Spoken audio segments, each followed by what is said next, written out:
The final update of Season 4 is now live, bringing with it the countdown timer for the finale event. Spoiler alert, it's going to be something entirely new. This last patch has wrapped up all. Developers are busy dealing with eerie island creatures. More details are emerging online with a new storyline. And don't forget, Epic Games has been working on an open world mode for years. The first info about this surfaced back in Chapter 3, when some cartoon-like character concepts leaked. That version might be long gone, but rumors suggest this new mode could debut as early as the start of Chapter 6, similar to how the LEGO mode made its entrance. Considering the huge success of the last finale event, Epic will likely use this opportunity to showcase their latest developments. Longtime players will remember why Midas created the device. It was meant to destroy the loop cycle. With this new mode, Midas is likely making a comeback, along with his entire crew. Doesn't tease for no reason. If you think back, most of the god-themed skins from Season 2, or the Raiders from Season 3, were teased long before their official debut. I'm pretty confident that some of these Japanese skins will make their way into the Chapter 6 Battle Pass. On top of that, some trustworthy data miners have uncovered info on Chapter 6, Season 1. The season's code name is Flaming Petal, and it's going to be all about Japan and samurai culture. To make things even more exciting, we have the new Felina skin, which looks mysterious at first glance. But if you read her description, it's clear she's from some kind of shadowy samurai clan. When you put this together with the leaks, it all starts making sense. The Feathered Owl. Many players have noticed that a recent skin survey from Epic showcased a wide array of characters in superhero attire. If you take a closer look, there's a common detail among all the skins: a four-pointed star prominently displayed on their chests. Is Epic having difficulty brainstorming new themes for the upcoming seasons? Or do they have something else planned for these characters? I'd love to hear your thoughts in the comments. And now, grab your tissues, because the hill that randomly appeared on the island a month ago has tragically disappeared. We had just named it Billy Hilly, and now it's gone. Press F in the comments below in loving memory of the hill. Anyways, the second thing that's hard to miss is the changed color of the water in the underworld. It doesn't affect gameplay much, except that the color of skulls and teleportation effects has changed too. But the river Styx hasn't changed color for no reason. Mephisto has finally arrived in Zero Reality and has started to impose his rules here. However, we still don't know where he came from. Did he emerge from the nightmare realm that brought us the pumpkin? I'm leaning toward the first option. Considering the gods are hanging out somewhere else, the Red Devil decided to take over Hades' former domain, the Underworld Territories, where he now proudly sits on his throne. By the way, if you thought that Mephisto, the devil himself from the Marvel Universe, is immortal, that's not entirely true. You can actually defeat him, even if he surrounds himself with an impenetrable barrier and mocks you as you try to break through. Our Legend's Shield, when used with some clever boomerang techniques, can overcome the devil. However, Mephisto won't drop any loot, but as a reward, you can claim the throne of the underworld. House. But if you step inside and accept the offer from the TV, a puppet from Saw will jump out and chase you with an axe. Add in the creepy pumpkins scattered all over the place. Pumpkin Battleground, or Brawler's Patch, as it's now known. And that name isn't just for show. A giant pumpkin has taken over the former barracks of the brave fighters, spreading its massive roots, or should I say tentacles, throughout the area. You can even encounter the Ultima Carver here. If you manage to defeat it, you'll be rewarded with a rocket launcher and a legendary shotgun. A wood stake shotgun, which we'll talk about a bit later. Also, as you approach Brawler's Patch, you might notice that someone put a huge pumpkin on Era's statue. If you figure out who the culprit is, be sure to let us know in the comments below, but it's not just 2 locations that have been transformed. The forces of plant sculptures. Press E in the comment if you ever wanted to have Scissorhands mythic in Fortnite. Meanwhile, over at the long-abandoned Rebels Roost, it seems a whole bunch of spiders has moved in, as I've never seen so many webs in one location. There are also 2 southern part of the island. And before you start typing in the comments that this head was in Chapter 3, know that you're right. As we know now that a lot of files about Chapter 3 was added in the game, including Cube Queen and List is unstoppable.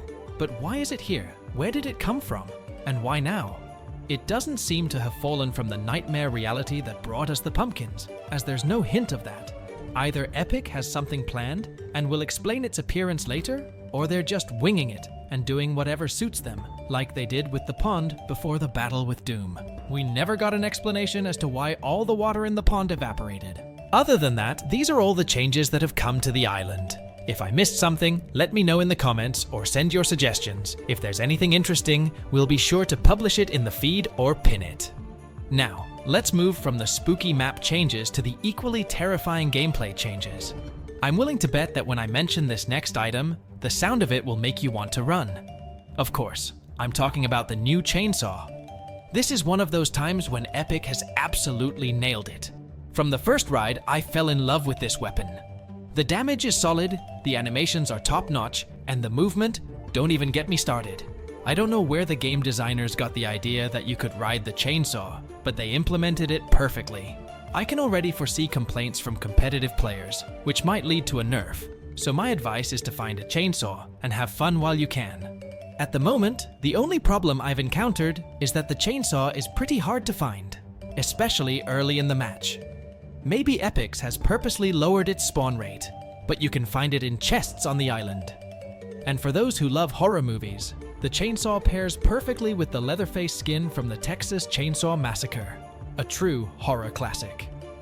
There are also plenty of other horror-themed skins available in this update, but if you want to grab everything, be ready to spend over 10,000 V-Bucks. Another new, no less fun item, Billy's Bicycle. It's somewhat reminiscent of flying drones, which can be scattered around opponents.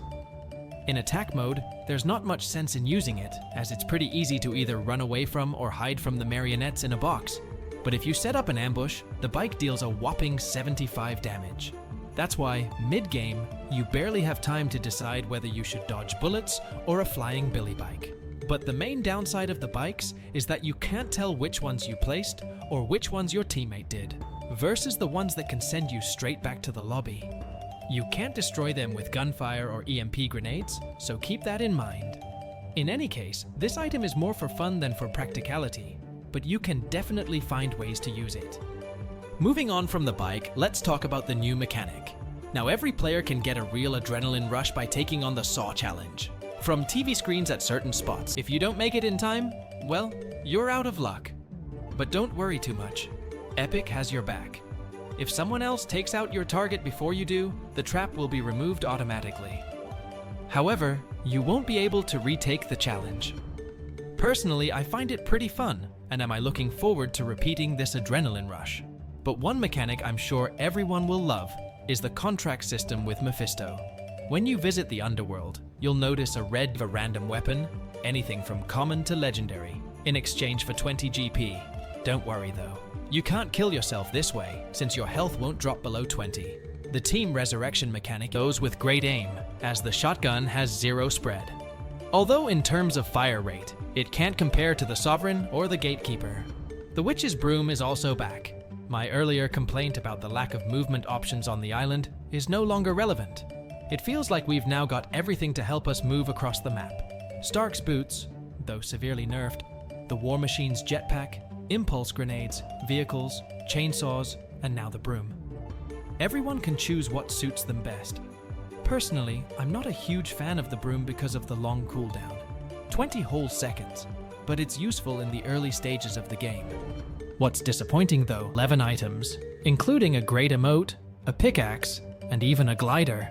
So, they really did make us happy this time. Doom has been completely defeated, and it seems like he's resting in reality 616. This makes it unclear how we'll be transitioned into Chapter 2. Epic has fueled speculation by completely refreshing the files for Chapter 3, Season 4's map. Maybe during the final event, we'll be temporarily transported to the Chapter 3 map. If you're curious, hit that like button and I'll cover this theory in my next video. Something tells me that Charlie Wen is purposefully hiding this plot twist very carefully. Many of you have likely noticed an interesting trend this chapter. Epic Games has been leading players on when it comes to the storyline. We expect one thing, but we get something else entirely. For example, when we thought the island's main threat was Zeus and his plans, we were attacked by raiders led by Megalodon. And just when Megalodon was about to destroy the island, the Wanderer appeared and turned out to be Dr. Doom. Now, Doom characters in Chapter 5, the one that fits the role of final villain the most is Valeria. If you remember, the whole plot started with her opening Pandora's box and unleashing the consequences. Plus, it's still unclear what her book will. Let's gather 1,000 likes on this video, and I'll reveal what I think will happen during the grand finale. By the way, I've already mentioned that some of them are encrypted, so we won't be able to see all of them in this video. But let's start with Ultima Carver, who's taken over the town garden. It looks like Epic is returning to the night theme, and this is the second update in a row featuring a night skins.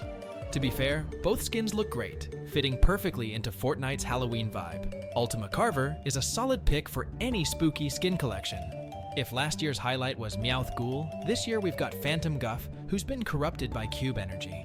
I'm not entirely sure how comfortable it'll be to play as such a huge Pokemon-like character, but if you've got extra V-Bucks, you might want to grab this floppy-eared giant. And the patch's biggest star is definitely Witch Lexa, who's stolen the hearts of pretty much everyone. I think words aren't even necessary here. Such a beauty is a must-have. She probably won't cost more than 1,500 V-Bucks. I didn't quite get the pink Andy Fangerson werewolf skin though. It's a bit confusing. You can get the skin by purchasing the LEGO Fortnite Battle Pass, but spending 1,400 V-Bucks for a mediocre skin and a bunch of decorations seems questionable. Especially when the item shop has so many juicy new additions. November's Fortnite Crew Pack skin looks pretty good, at least until the mask comes off. If you stick to the first style, the skin's okay. We've seen worse Crew Pack skins, honestly. And Epic is sticking to tradition by giving us another Halloween-themed Raven redesign. Considering how many of these Raven skins are already in Fortnite, I don't see the point in getting another one, so it's a skip for me. Save the Storm mode players will also be happy, as a new starter pack is coming soon, featuring Zombie Penny. I must say, she's slimmed down quite a bit compared to her earlier versions. Plus, the pack includes 1,500 V-Bucks, so it's worth the splurge. In my opinion, the Halloween update is a huge success. Epic definitely still knows how to deliver with major location changes, new interesting items, and fun gameplay features. Now, we just have to figure out what comes next. So far, there's no sign of a transition to Chapter 2, but I'll keep my ear to the ground. If anything new comes up, I'll make sure to let you know on my YouTube channel weekly, as I give you the most informative content in all of Fortnite. If you want to stay in the loop, feel free to subscribe to the channel and smash that like button. And have an absolutely wonderful rest of your day, guys. Take care. You're all alone on a Halloween night. You hear a moan and now something ain't right. Billy the puppet in black leather face chasing with fright. The Pumpkin King, it's a terrible sight. And now you're too scared, yeah, too scared to swallow. Something spooky in Fortnite horrors. Fortnite horrors, oh. Fortnite horrors, oh. Now you're running but the monsters won't stop. They keep on coming till you're ready to drop. Billy the puppet in black leather face chasing with fright. The Pumpkin King, it's a terrible sight. And now you're too scared, yeah. You try to hide but they always follow. Something spooky in Fortnite horrors. Fortnite horrors, oh. Things you've never seen, they'll make you scream.